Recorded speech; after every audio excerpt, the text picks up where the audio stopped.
I went back in the locker room and they had to stitch me up. I had a bunch of like Mercedes-Benz cuts from elbows, like right here in the front. That's why I'm balding. Okay. But it was, but like, why are you pointing at me when you say that? Because underneath the hat. But then I had another cut here, it had like 28 stitches and then 4 on the inside because it was so deep. So that was all from that one fight. I got into the back and I got into the shower and I was showering. I was in hot water, but I was shivering. So just body was in shock. That was my sign to saying to myself, like, look, this is it. You're done. Like you're going to start planning your exit. So shortly after that, I mean, I pretty much had started already a podcast. I started working with some other stuff and just started focusing on my gym that I had opened up. I started focusing on my podcast, already started planning my exit. A lot of these guys don't plan their exit. They have no clue what they're going to do after fighting. They haven't even started pointing in the right direction of what they're going to do. No idea what to do, whether to either become trainers at a gym or to, open up a food shop, whatever it is, something. They have no exit. No idea. So what do you do when this thing right here, Quentin, is consumed our lives? It's consumed the morning training, the afternoon training, the evening training, whatever it is. It's consumed our lives. Where do you go after that? A lot of them have no exit plan. They don't know where to go. They don't know what to do. They don't know what to put their time into. And that is what's dangerous because that's how they end up getting addicted to drugs, alcohol. That's how they end up just broke. They don't know what to do.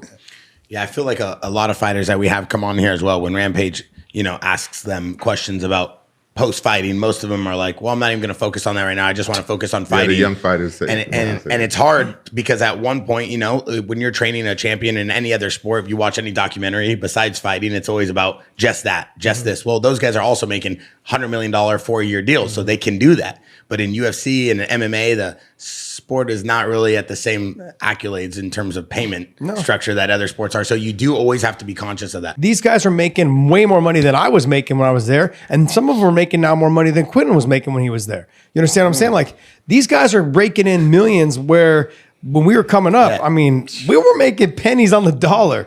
Why can't they look, if they're making $300,000, $400,000 a fight, some of them now in that upper echelon are making good money.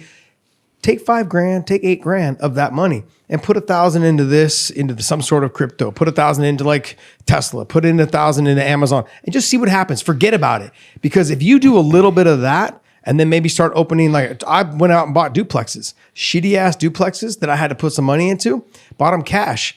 Those were my biggest sales. I turned around and sold those, I bought 3 of them. Turned around and sold them literally like 6 years later for triple the price on each one. That right there is what got me more money to buy other stuff.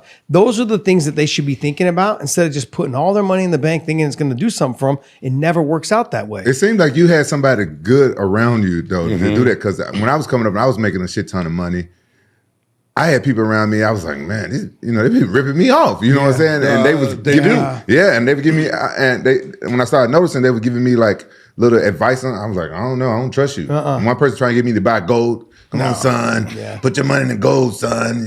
I'm like, I thought it was a good idea, but I didn't want him to do it for me. So I know exactly what you're saying. I was just talking about this with somebody like yesterday. I was saying like people ask about Conor McGregor, is he coming back? I'm like, I think he got too much money. If MMA fighters made money like Floyd Mayweather, we wouldn't fight that. Yeah, you're right.